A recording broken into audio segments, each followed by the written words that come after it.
2 বছরকার শাকসবজির হিসাব আমি এই বছর একবারে মিটে নিমু। সেই জন্য সকাল সকাল উঠে আমি বিদেশি শাক আর দেশি শাক একটা করে ভাজবা লাগিস। কালকে মোর জামাই নিয়ে এসে লাল শাক হাটর থেকে, আর এই যে সবুজ সবুজ শাকগুলো দেখা পারছেন, এটা গাই খুরা আছে, ওই যে কেষ্টার শাক আছে, সব মেয়ে এটা কুড়ে কেড়ে নিয়ে আসে একটা করে থুয়ে দুটো একসাথে আনবা শুরু করে দিচ্ছে। ইনকা জংলা শাক সেই স্বাদ হয়, যতই হাটের কিনা শাক সুন্দর হোক কিন্তু কুরানা শাকের স্বাদ বেশি হয়, ওই জন্য দুটো একটা করে বেশি স্বাদ করার জন্য আনবা লাগিয়ে দিচ্ছে। ওটা ওই মুখে শাকের ভাজি তুলে দিয়ে আমি খোলা মাপ পাইছো। তো এই ধারকোনা যেহেতু আমি শাকসবজি লাগাইছো, এটা আমার নেট টেট না দিলে মুরগিও তো সব গাছ মোর খাই ফেলবে, এই জন্য নাপে নিয়ে আনু। ওটা তো ওটা কতখানি মাপ লাগবে সেটা আমি জামাই কয়ে নেট নিয়ে আসে নিব, সেই জন্য মাপে নিনু নিয়ে আয়দা দেখো এমনি মোর শাকের ভাজিও প্রায় হয়ে গেছে। তো এই দেশি শাকের সাথে বিদেশি শাক মিশাল করে আজকে ভাজিছিনু, এতই স্বাদ হয়েছিল মোর এটি। তো রাতের তরকারি আসলে সেই তরকারিতে সকালবেলা উঠে খালি শাক ভাজিছি, অন্য কিছু করনি, যেহেতু মোর আছে ঘিরাঘিরির কাম আছে, ওই জন্য আন্দা বাড়িতে গেনু না, সময় বেশি লাগবে। তো আয়দা ভাত পানি খাই দেয় এটা আসে মোর ভাই খুঁটা ফুটাপুটি করছো। তো এটি আবার আমি না ঝাংলা দিমু। তো সেদিন পাটের শাকগুলা খুঁড়ার শাক সব লাগানোর পর মধ্যে না জায়গা বাদ আসলো, তো ভাবনু এটা না ঝাংলা দিমি শশার গাছ লাগাম। সিমের একটা ঝাংলা আছে কিন্তু অনেক উঁচা, ওটা তো ছাঁচি কদুর গাছ সিমের গাছ দিবে হবে, কিন্তু ইঙ্গা করে ছোট মোটো একটা দিয়ে নিলে শশার গাছ না পটলের গাছটা থোয়া হবে। তো এখন আমি শশার গাছই দিব, মোর শশা মেলাই পছন্দ। আর ইঙ্গা করে সবজির গাছ টাছ লাগানো মুখ সেই ভালো লাগে। তো বাইতে না করে গাছ থাকলে ভালোই লাগে, আমি প্রতি বছরই কিছু না কিছু গাছ লাগাওই। মোর বাইত কিছু না লাগানো পারলেও আমি পুঁই শাকের গাছটা আর সিমের গাছটা থই আর ছাঁচি কদুর গাছটা থাকেই মাঝে মধ্যে। কিন্তু গত বছর তার আগের বছর মোর ছোট বেটা পেটে, তখন আমি সেই বিছনাগত অবস্থা লাগানো পারিনি। তারপর আবার গত বছর হয়েছে, তখন তো 2-3 মাস কাটছে, তখনও এটা রুচি আসেনি লাগানোর। আর একটা গাছ লাগাবা গেলে সেই কিন্তু যত্ন করবা হয়। আজ দেখো গাছটা কদিন আগে আমি বিচিগুলা প্রতিদিন কত সুন্দর গাছ হয়েছে। তো এটা আবার ঢাকে ঢুকে থুবে হবে, যে কোনো মুহূর্তে বকরি ঢুকে আবার খাই ফেলবে।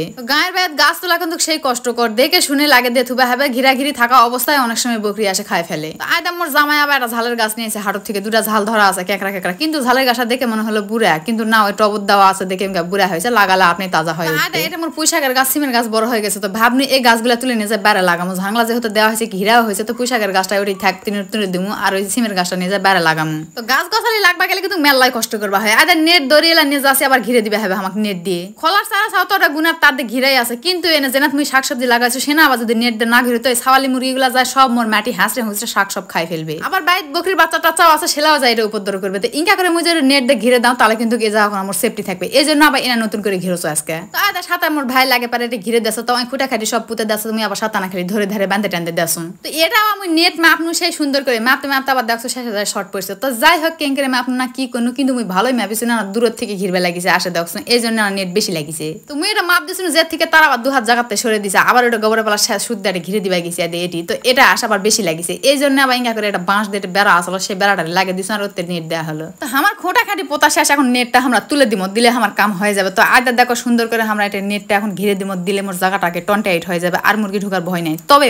বড় মুরগিগুলা উড়েই ঢুকবে। তো যাই হোক সবসময় আবার দেখতে হবে, খেতবাও হবে, এলা জিনিস আবাদ করা আবার মেলাই কষ্ট আছে, দেখতে হবে, ডিউটি দিবে হবে। তো আয়দা আমার নেটে আর জায়গায় একবারে ঠিক হয়ে গেছে। তো ওই মাথানা জোড়া দিবা হয়েছে, কিন্তু তারপরে সেই হ্যাপবিলা করছে, এটা যদি এখন শাক গাজায় তাহলে কত সুন্দর দেখা যাবে। আর আয়দা মোর সেই ঝাংলা হয়ে গেছে, তোমাকে তো দেখা নাই পারো না। আয়দা দেখো কত সুন্দর ঝাংলা দিছি মুই। তো খালি এখন শাক সুক গাজানোর অপেক্ষাত মুই আসো। তো আয়দা মুই ঝালের গাছটা নিয়ে আসে কোনো তো আবার লাগে দিন, তো দেখো ঝালের গাছত কদিন আবার নতুন করে ঝাল ধরে। আর এই সিমের গাছটা আমি গাছ তুলে দিবা চাইছি, কিন্তু ভাবনু যে এটা গাছ তুলে দেওয়ার জায়গা নাই, তোমার ঝাংলা এটা হয়ে গেছে, সে তুমি বাইরে নিয়ে যাই পুঁতে দাও। গাছ মোর একবার ঝাংলা উঠে গেছে, দেখো কত শর্টকাট বুদ্ধি, বাইরে তুমি আগে লাগে থুইছো বাইরে নিয়ে সেটা পুঁতে দিনু। কিন্তু এত বড় গাছ তুলে নিয়ে আসে, এখন হবে কিনা আল্লাহ ভালো জানো। তো বিসমিল্লাহ পুঁতে লাগে দিনু, ইনশাল্লাহ হওয়ার তো কথা। তো বাড়ির ভিতরে ওটা সিয়া গাছ তাড়াতাড়ি বাড়বে না, তো এটা বাইরে নিয়ে আসে দিনু, রোদ তাড়াতাড়ি মোর ঝাংলা উঠবে। তো আয়দা দেখো ঝাংলাও হয়ে গেছে, মোর গাছ একটা ঝাংলা উঠেও গেছে, কত শর্টকাটে মুই গাছ একেবারে বড় করে ফেলনু। আর সবচেয়ে বড় দুঃখের কথা 3-4 দিন হচ্ছে আমি বিসি ছিড়াইছি, এখনো গাজানা পারিনি, কারণ আকাশের কোনো পানি হয়নি, মাটি ঠঠারা হয়ে গেছে, সেটা আমি পানি ছিটাছো গাছটা যেন গাজায়। তো ভালো থাকো তোমরা সবাই, মোর ভিডিও আজকে এই পর্যন্তই, আল্লাহ হাফেজ।